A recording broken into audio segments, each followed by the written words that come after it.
The grenade has been a common weapon used in warfare for a very long time. It grew in popularity during the World Wars, but grenade-like weapons can be traced back as far as the Byzantine Empire, who placed Greek fire into jars. Here's a great example of how China adopted the Greek fire concept between the 10th and 12th centuries to make their own grenades. This basic concept inspired the development of quite a few more complex models, including the Ketchum grenade that was used during the American Civil War. And personally, I can't help but see a Nerf Vortex football when I look at this one though. All of these designs are definitely fascinating, but certainly the most American of them all is this one that was inspired by America's pastime. Let's take a look at how baseball helped create a popular grenade that is still used today. Welcome to That Was History. I'm Cliff Langston. For the majority of World War II, the United States of America primarily used the Mk2 grenade, also known as the pineapple grenade. It was modeled after the French F1 and featured 40 knobs around the body that were intended to help with fragmentation. Its mousetrap fuse design also proved to be one of the most successful grenade fuse concepts. Despite the Mk2's success, some American officers were not satisfied with the design and suggested that a grenade should emulate a baseball, because any American young man should be able to properly throw the grenade with both accuracy and distance.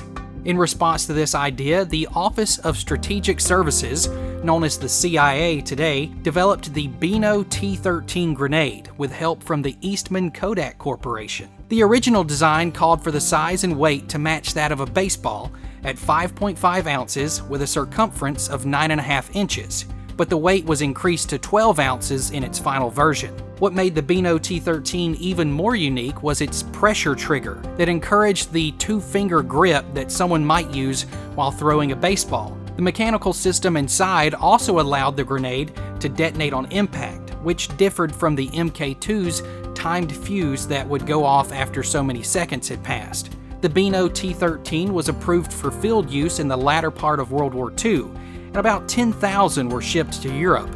It's also believed that a limited quantity were used during the invasion of Normandy. Unfortunately, the Beano T-13 did more harm than good. The triggers were just too sensitive, which resulted in premature detonations that injured quite a few of America's own troops and killed several more. On June 15th of 1945, an order was given to cease production of the grenade and destroy any stock until a safer fuse was developed. New versions of the T-13 were created, but were never approved before the end of World War II, which earned the grenade the title of having killed or injured more of its own personnel than the enemy. Since the war was over, the demand for a safe Beano T-13 vanished, and all versions were again ordered destroyed. While this grenade is considered a failure, it did inspire a line of baseball grenades that are still used, the most recent of which is the M67. This grenade has been in use since the late 1960s and still maintains a similar weight and shape as the Beano T-13. The main difference is that the M67 utilizes the tried and true timed fuse with lever method as its means of detonation.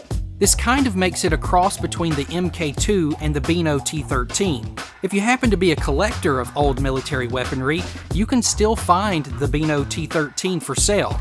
Just be prepared to empty your wallet, because one disarmed grenade will cost you anywhere from $1,500 to $5,000 or more. Since most of the T-13s were destroyed and they weren't manufactured in large quantities to begin with, this grenade is considered one of the rarest and most sought after from World War II.